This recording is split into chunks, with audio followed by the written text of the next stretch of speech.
হযরত ওমর বলে, তোমরা যারা এমপি হইয়া, মন্ত্রী হইয়া, চেয়ারম্যান মেম্বার হইয়া মনে মনে ভাবো আমি ইজ্জতওয়ালা, আমি সফল। ওমর বলেন, আমি অদ্য দুনিয়ার সম্রাট ওমর বলতেছি, শোনো, ক্ষমতা পাইলে যদি সফল হতো ফেরাউনের মতো সফল মানুষ। ফেরাউনের হাতে ক্ষমতা ছিল? কোন দেশের প্রেসিডেন্ট ছিল? মিশরের প্রেসিডেন্ট ছিল। নমরুদ অদ্য দুনিয়ার প্রেসিডেন্ট ছিল, তামাম দুনিয়ার প্রেসিডেন্ট ছিল নমরুদ। তামাম পৃথিবী সূর্য যতটুকু থাকে, প্রাচ্য থেকে পাশ্চাত্য, উত্তর থেকে দক্ষিণ, পৃথিবীর পুরাটার প্রেসিডেন্ট ছিল 4 জন। তামাম দুনিয়া শাসন করেছে কয়জন মানুষ?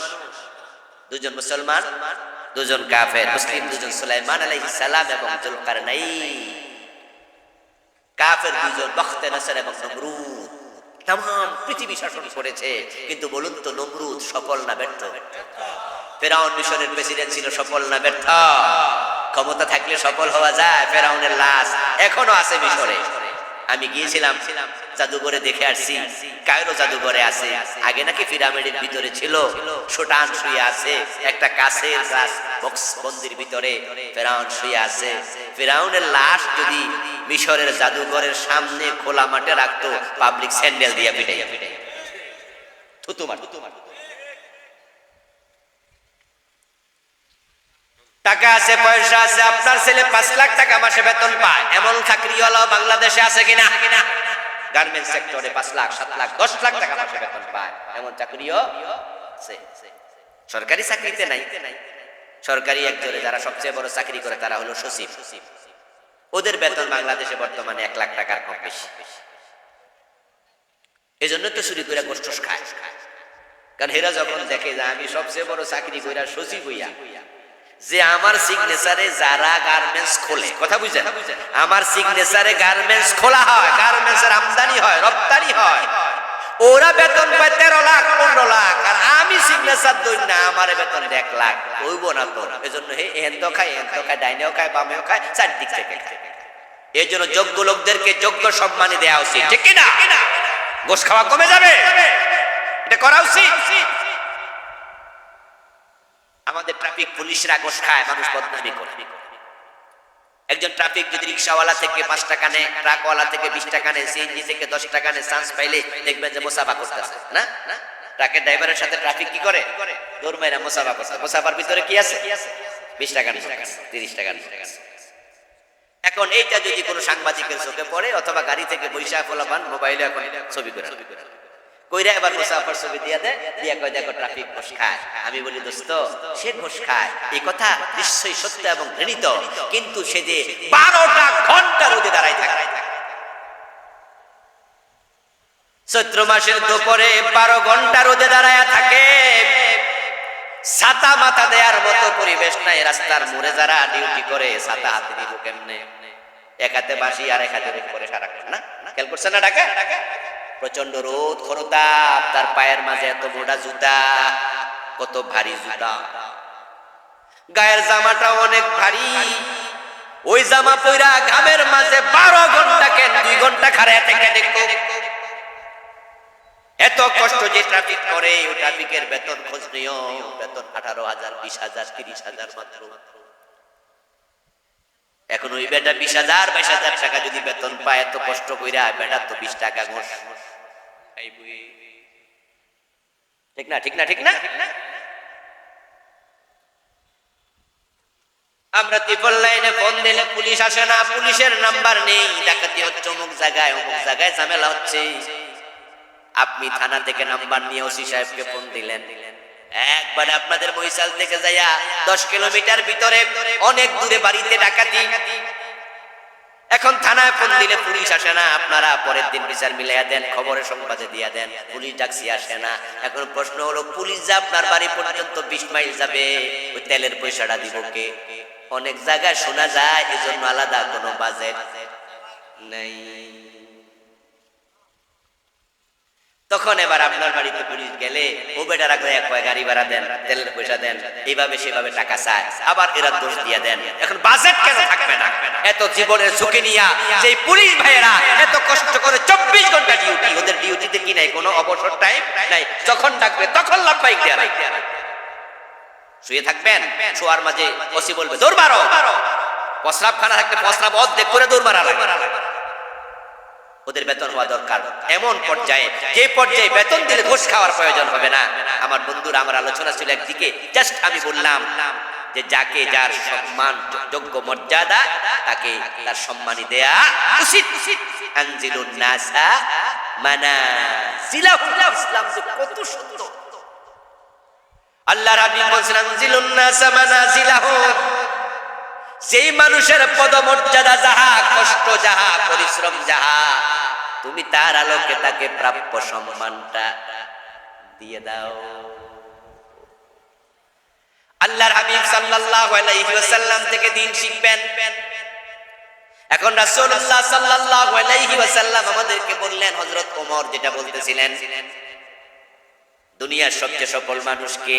শোনো, ক্ষমতাওয়ালা নয়, ফেরাউন নয়, টাকাওয়ালা হলে সম্মানওয়ালা হয় না। হযরত ওমর বলেন, যদি টাকাওয়ালা হলে 5 লাখ টাকা মাসে বেতন পায়, এখান থেকে আমি গেছি ওইদিকে, 5 লাখ টাকা বেতন পায় আপনার ছেলে, কিন্তু আজকে কি ফজর পড়ছেনি? কয় ফোলা তো নামাজ পড়ে না ঠিক কইরা, তাহলে 5 লাখ বেতন পেল, ওই ছেলেটা সফল না ব্যর্থ? আপনার ছেলে ডাক্তার, কয় জিএমবিবিএস, নামাজ পড়েনি, কয় মাঝে মাঝে ব্যর্থ। আপনার ছেলে ইঞ্জিনিয়ার, অনেক টাকা বেতন পায়, নামাজ পড়ে ঠিক করে না, ব্যর্থ। আর আপনার ছেলে মক্তবে পড়ায়, বেতন পায় মাসে 3,500, গ্রামের মক্তবে টিচার, কিন্তু 5 ওয়াক্ত নামাজ শুধু পড়ে না, ইমামতি করে পড়ায়, প্রতি ওয়াক্তে দোয়া করে রাব্বির হামহুমা কামা রাব্বায়ানি সগীরা। যে জান্নাতের পথে আছে, প্রকৃত অর্থে সেই সফলতার রাস্তায় আছে। ও প্রিয় ভাইরা, হযরত ওমর এবার বলছে, যারা টাকাওয়ালা হলে সফল হবে, মনে করো কারুনের দিকে তাকাও। কারুন তো কোটি কোটি টাকার মালিক ছিল। আপনাদের কাছে এবার জবাব চাই, কারুন সফল না ব্যর্থ? টাকা না ছিল, টাকা না ছিল।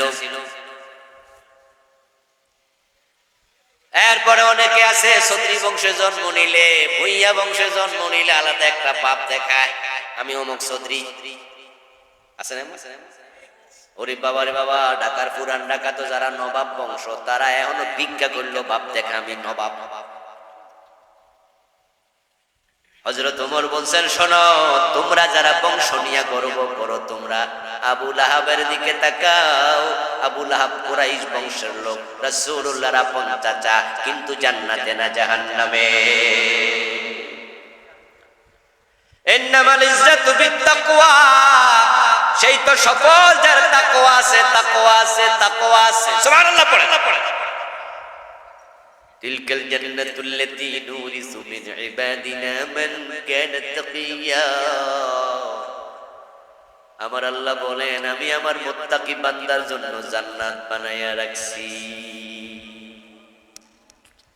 এখন সে জান্নাত পেতে হলে দুটা কাজ করতে হবে, ইন্নাল্লাযীনা আমানু ওয়া আমিলুস সালিহাত। 1 নাম্বার হলো ঈমান, 2 নাম্বার হচ্ছে নেক আমল। কয়টা কাজ? একটু কথা বলুন প্লিজ, কয়টা কাজ? 1 নাম্বারটা কি? ঈমান আনা। বলুন কি? 2 নাম্বারটা কি? নেক আমল করা। ঈমান লাগবে, ঈমান যেন কোনোভাবে হারিয়ে না যায়, মরা পর্যন্ত ঈমান ধরে রাখতেই হবে। এই পৃথিবীতে ঈমানের মধ্যে দামি কোনো নিয়ামত আর মনে মনে ভাবছেন আমরা তো সবাই এটা রাখছি, কিন্তু দোস্ত কিয়ামত আগাছে, তাই টেনশনটা একটু বেড়ে যাচ্ছে। রাসূলুল্লাহ সাল্লাল্লাহু আলাইহি ওয়াসাল্লাম বলেন, তাকুনু বাইনা সাআতি ফিতানুন কাকতাইল লাইলিল মুসলিম। কিয়ামত যখন আগাবে, অন্ধকার রাতে সূর্য ডোবার পরে যেমন আস্তে আস্তে করে চারিদিক থেকে আধার ধেয়ে আসে, কিয়ামতের আগে দুনিয়ার চারিদিক থেকে ফিতনা দিয়ে আসবে। ওই ফিতনার জামানায় ইউসবিহুর রাজুলু মুমিনান ফায়ুমসি কাফিরা, মানুষগুলো সকাল বেলায় মুমিন থাকবে, সন্ধ্যা বেলায় কাফের হয়ে যাবে।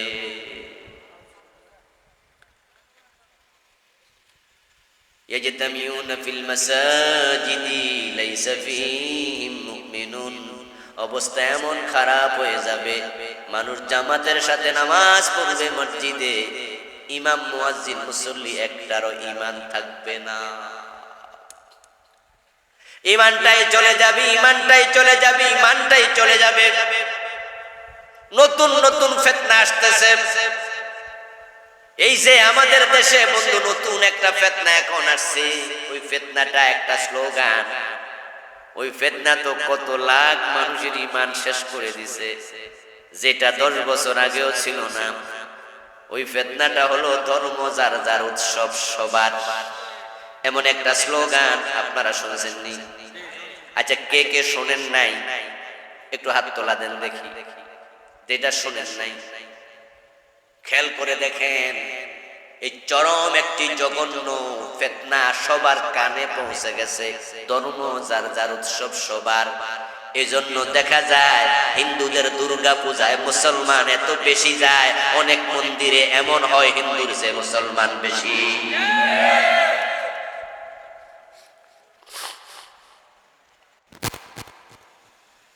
কিন্তু আপনারা যে স্লোগান বানায়া দিলেন, ঝামেলা তো সেখানে। এটা নতুন ফিতনা, কিয়ামতের আগে ফিতনা আসবে অন্ধকার রাতের মতো। ভবিষ্যৎবাণী করেছেন স্বয়ং নবী মুহাম্মদুর রাসূলুল্লাহ সাল্লাল্লাহু আলাইহি ওয়াসাল্লাম নিজে। রাসূল কি বানায়া কথা বলতেন না, আল্লাহর ওহী ছিল। মা ইয়ানতিকু আনিল হাওয়া ইন হুয়া ইল্লা ওয়াহয়ুন ইউহা। মুহাম্মদ হর গজনা গুফতা তানা গুফতা জিব্রাইল, जिब्राइल हर गजना गुफ्ता ताना गुफ्ता कर देगा रब्बुल जलील।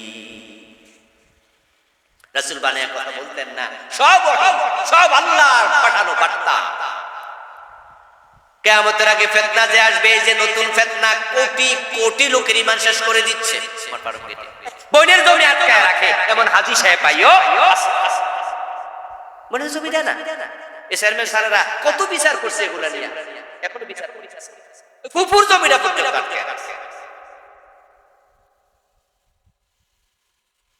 এক বিঘা জমি জুলুম করে দখল করবা, মানা খাযা শিবরাম মিনাল আরদ যুলমা ফাইন্নাহু তাকবাহু ইয়াওমাল কিয়ামাতি মিন সাব'i আরদিন। আল্লাহ কিয়ামতের দিন 7 গুণ বড় করে ঘাড়ে ঝুলাইয়া দেবে। এজন্য আমি মাঝে মাঝে পরামর্শ দিই, কারণ পরামর্শ দিলে ভালো। এজন্য পরামর্শ আপনাদেরকে দিচ্ছি, সেটা হচ্ছে যারা পরের জমি দখল করেন তারা একটু দুধ রোজ করে খাবেন। প্রতিদিন আধা কেজি 1 কেজি করে খাইয়া বল করবেন, না হয়তো এত জমি লইয়া আটবেন কেমনে? 7 গুণ বড় হবে। ভাবতে পারেন কত বড় হবে? কারণ জমি তো শুধু এদিকে 7 গুণ না, নিচের দিকেও 7 গুণ লম্বা হবে। মাথায় টুপি আছে, ফজরের নামাজটা পড়ে এখনো টুপিটা খোলে নাই, হাতে আইলটি কোদালটা লইয়া খেতে গেছে, কাইটটা কাইটটা জমি বড় করতেছে। মানুষের আইল বাঁকা করে লাইছে, আছে না? এমন আছে না? মাথায় কিন্তু টুপি আছে এখন। পরের জমি বড় করতেছে দোস্ত, কয় 1 বিঘত করবা, 7 গুণ এদিকে, 7 গুণ নিচের দিকে হবে। জাল দলিল করেন, ক্ষমতা পায় মানুষের জায়গা দখল করেন, জোর করে ওয়াল তুলে ফেলেছেন। এজন্য আপনারা বলছি দুধ রোজ করে খাইয়া বল করে যাবে, না টানবেন কেমনে? টানতে না তো পারে। আল্লাহ আমাদের বুঝদান করুন, বলেন আমিন।